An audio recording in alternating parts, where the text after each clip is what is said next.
জনগর্জন সভা থেকে প্রার্থী তালিকা প্রকাশ করল টিএমসি। প্রার্থী তালিকায় রয়েছে বেশ চমক এবং প্রার্থী তালিকা বলে দিচ্ছে যে যথেষ্ট রিসার্চ করার পরেই এই তালিকা তৈরি করা হয়েছে। আগেই বলা হয়েছিল যে মমতা ব্যানার্জিকে খুব সহজভাবে নেওয়া ঠিক হবে না এবং প্রার্থী তালিকায় সেই কথাই প্রমাণ করলো। যথেষ্ট কঠিন চ্যালেঞ্জ ছুড়ে দিল প্রার্থী তালিকা। আমাদের আন্দাজ মতো রচনা ব্যানার্জি, কীর্তি আজাদ এবং ইউসুফ পাঠান অন্যতম চমক। যদিও কীর্তি আজাদ এবং ইউসুফ পাঠান বিরোধীদের কাছে টিএমসিকে আক্রমণের ধারালো অস্ত্র তুলে দিল। বহিরাগত অভিযোগের যে রাজনীতি টিএমসি করে আসছিল সেই অভিযোগ এবারে তাদের বিরুদ্ধেই গেল। হুগলির কেন্দ্রের লকেট চ্যাটার্জির বিরুদ্ধে রচনা ব্যানার্জিকে দিয়ে তারকা লড়াই জমিয়ে দিল। তমলুক কেন্দ্র বেশ চমক, দেবাংশু ভট্টাচার্যকে দিয়ে।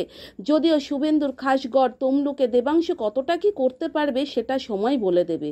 তবে প্রার্থী তালিকা বলে দিচ্ছে যে বেশ কিছু তারকা প্রার্থী এমন জায়গায় দেওয়া হয়েছে যে দেখে মনে হচ্ছে সিটগুলো বিরোধীকে সমর্পণ করবে। তবে সামগ্রিকভাবে বেশ কড়া ফাইট দিতেই এবারেও মাঠে নামছে মমতা ব্যানার্জি।